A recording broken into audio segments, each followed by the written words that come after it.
Yeah, we've got 5 engagement centres that are based at different universities around the country, and we're each looking at different elements of the First World War. In many cases, the elements that aren't commonly associated with the common image of soldiers running over the top on the Western Front. So between us, we're looking at things like everyday lives in the First World War, the role of children, the role of women.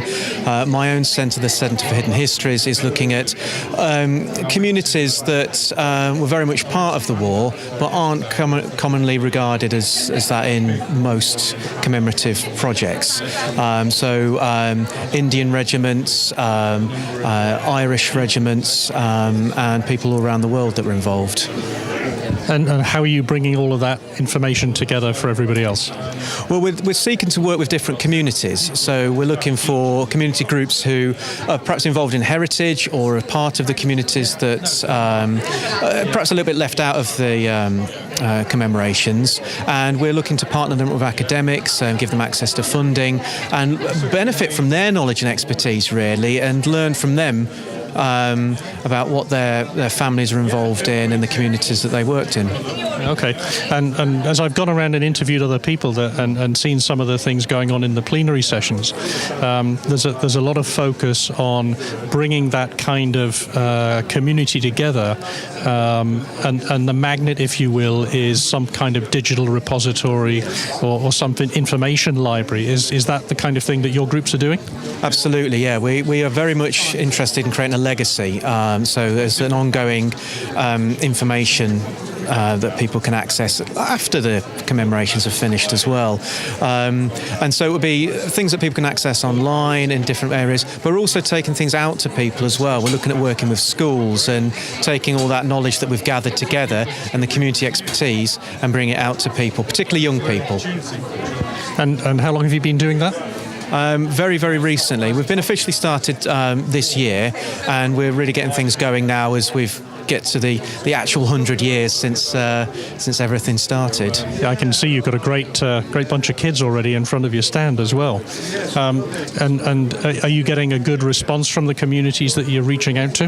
We're getting a fantastic response from the communities. There's a lot of activities that are going on anyway, and we're looking to tap into that. And there's schools are very keenly involved, theatre groups, community, even sort of coffee morning groups that are getting together and are doing something that's connected with the war.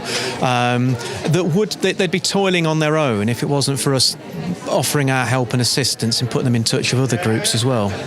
And I think, if I pretend to be the cynic for a minute, we're in 2014, 100 years on, and there was another war in between. I really found it fascinating just seeing the kids actually coming around the stand. Do you think they get it? Do they see the connection, and do they value the connection that you're making? Well, that's one of our biggest challenges, is helping them to see it. It's something that they can regard extremely in the abstract. 10 years ago feels a long time for young kids. 100 is almost unimaginable.